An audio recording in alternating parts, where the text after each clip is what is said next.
Hello and welcome to Creating with Mrs. C. Today we are going to create Jack Skellington faces, and we're going to make them in a bunch of different expressions. So to do this you will need some kind of a white dough. I'm using Model Magic, but you could use salt dough or Play-Doh or air dry clay, whichever you have, and we're going to roll those sections into balls.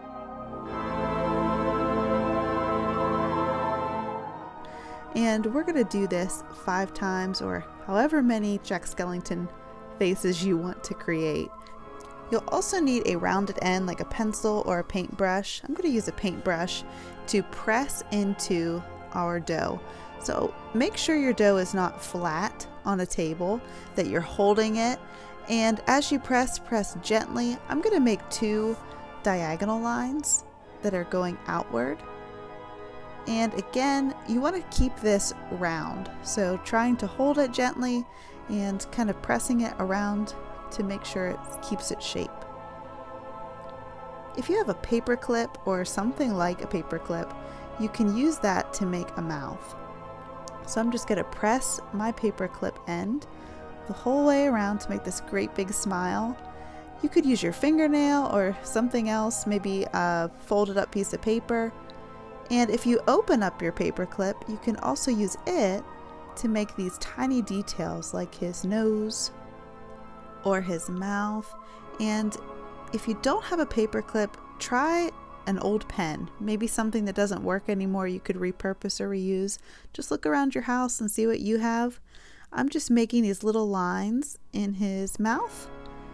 Every so often, just a little mark and an indent. Again, holding this gently, not laying it down on the table so that it keeps its form. Alright, we got a cute little Jack Skellington, but if you want to make him a little bit more frightening, try pushing down the middle of his eyebrows. You could even play with the mouth and open it. Another idea, if you want, you could make a surprised Jack Skellington by making 2 holes instead of 1 to make an oval. And I also made a little circle in the mouth. So just making a little hole where the mouth is and kind of using my pencil to widen it. And instead of just leaving that hole, I'm still going to make his little lines around his mouth. And you can play and experiment.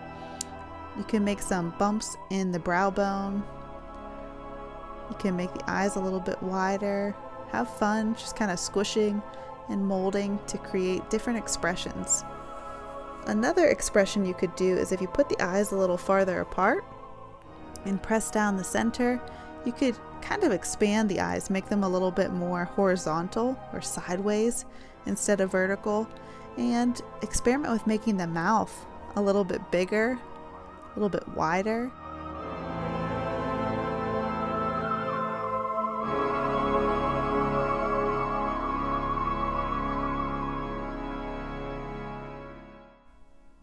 So again, just squishing, kind of flattening this one out a little bit and making those brows a little bit lower. You can mess with the eyeballs. I'm putting my finger in there just to make it wider. And a couple nostrils. And we got another Jack.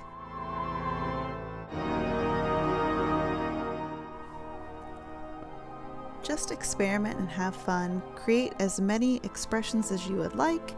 I created this one with a circle in the center and a smile and kind of squishing it a little bit more than the others.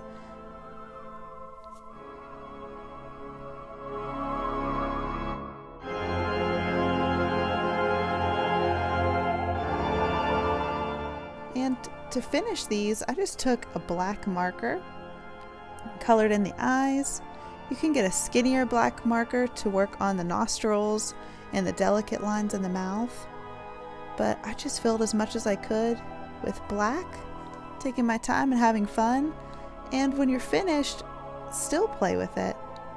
Press and squeeze and change the face. It's kind of funny to see what kind of expressions you can make.